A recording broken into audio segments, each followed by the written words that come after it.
Bonjour et bienvenue, voici notre tour d'horizon économique, géopolitique, sanitaire et boursier. Nous sommes le lundi 24 janvier. Et pour comprendre comment tourne cette planète qui est désormais interdite aux chiens et aux non-vaccinés dans les restaurants, les théâtres, les TGV, eh bien, c'est sur la bourse au quotidien et nulle part ailleurs. L'épisode du jour s'intitulera « Il faut payer tous les creux, sauf quand il faut pas ». Et là, depuis le 3 janvier, manifestement, il fallait pas payer les creux. Certains s'y sont essayés avec un Nasdaq retombé de 16 000 vers 15 000. Derrière, ça a décroché sous les 14 250, un important support. Et derrière, ça file peut-être maintenant en direction des 13 500. On pourrait y arriver rapidement au rythme actuel. Sur le CAC 40, il fallait pas payer le creux à 7115. Nous vous avions indiqué que c'était un probable niveau de rupture à la baisse. Et bien derrière, on a cassé le support psychologique des 7000, puis un support technique identifié par des chartistes vers 6950. Je vous avouerai qu'à partir du moment où on enfonçait les 7115, je ne voyais pas vraiment de support pouvoir s'opposer à la dynamique baissière avant qu'on revienne dans la zone des 6006, c'est-à-dire un gap qui remonte au début du mois d'octobre dernier. En ce qui concerne les indices US, et comme je le dis à propos du Nasdaq, il fallait pas payer. Et sur le S&P 500 non plus, à partir du moment où on enfonçait les 4570, il valait mieux s'abstenir de quoi que ce soit. Mais là, maintenant, on file probablement tout droit vers les 4002. Je précise également que le Russell 2000, vendredi soir, avec une baisse de 1,8%, a atteint les moins 20% depuis ses sommets, je crois que c'était début novembre. Moins 20%, on est vraiment en territoire de correction, on commence même à parler pour certains titres de crack. D'ailleurs, pour des valeurs du Nasdaq, je crois qu'on en dénombre maintenant plus d'une centaine qui affichent des replis supérieurs à 40% par rapport au sommet atteint fin août, voire début novembre. Netflix étant un des exemples les plus emblématiques, vous avez également PayPal qui est à moins 50%. Et que dire de Moderna qui voit son cours divisé par 3 depuis le milieu de l'été, alors que les premiers tests sur un sérum anti-Omicron s'avèrent peu concluants.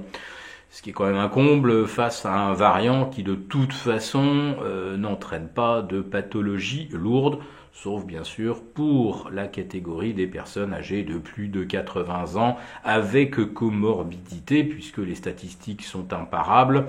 On a actuellement donc 85% de décès sur la tranche d'âge supérieure à 80 ans et quasiment personne en conditions difficiles entre 5 et 50 ans sans comorbidité.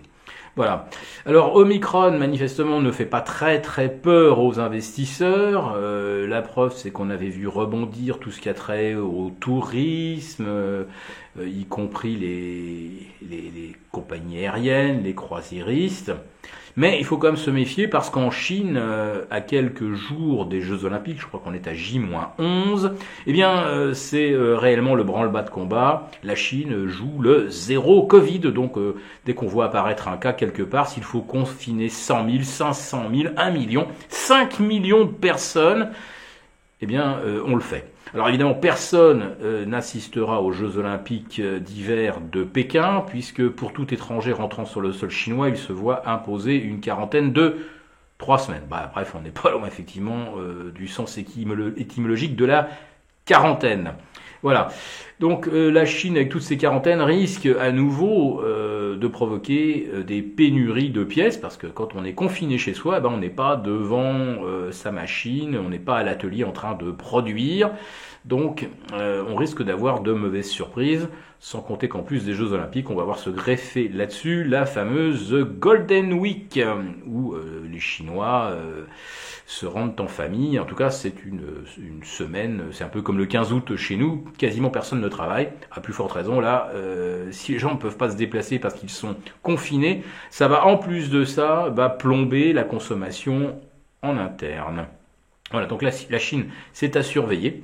Mais aujourd'hui, peut-être plus que les risques de pénurie en provenance de Chine, c'est évidemment la tension géopolitique qui règne autour de l'Ukraine. Alors on apprend que les États-Unis ont demandé à tout leur personnel diplomatique non essentiel de quitter le pays. C'est à peu près la même chose, je crois, pour le Royaume-Uni qui recommande à tous ses ressortissants de rentrer au pays. Et ça va même plus loin puisque les États-Unis recommandent également aux citoyens américains de ne pas se rendre en Russie. Alors certainement pas pour le tourisme et même pour affaires dans la crainte, je ne sais pas quoi, de prise d'otages ou d'un accueil malveillant à l'encontre des Américains. Alors si vraiment il y avait un conflit chaud et ouvert en Ukraine, alors là ça serait une excuse en or pour plonger, pour corriger, tout en minimisant finalement le rôle des banques centrales. Alors on attend bien sûr de mercredi les minutes de la Fed. On voit certains analystes anticiper peut-être une hausse de 50 points dès le mois de mars et puis une hausse à chacun des sommets des FOMC de la Fed jusqu'à fin 2024, autrement dit. On aurait donc des cycles de 4 à 6 hausses de taux par an, donc 4 en 2022, et puis 6 en 2023, et puis 6 en 2024. Ça nous mettrait les taux, cette fois-ci, bien au-delà de 3%. Et à 3%, on serait encore loin des niveaux d'inflation actuels. Voilà, donc les marchés ont des tas de prétextes pour corriger, mais quand on regarde les graphiques, on comprend bien ce qui se passe. On est en train de casser toutes les moyennes mobiles à 200 jours. On ne l'avait pas fait depuis presque 420 séances. Et quand on casse les moyennes mobiles, on ne corrige pas 3 jours et on se reprend. Ce sont des mouvements de baisse qui peuvent durer 2 mois, voire plus. En tout cas, ça risque d'être tendu jusqu'à la mi-mars. Voilà, donc pour l'instant, prudence.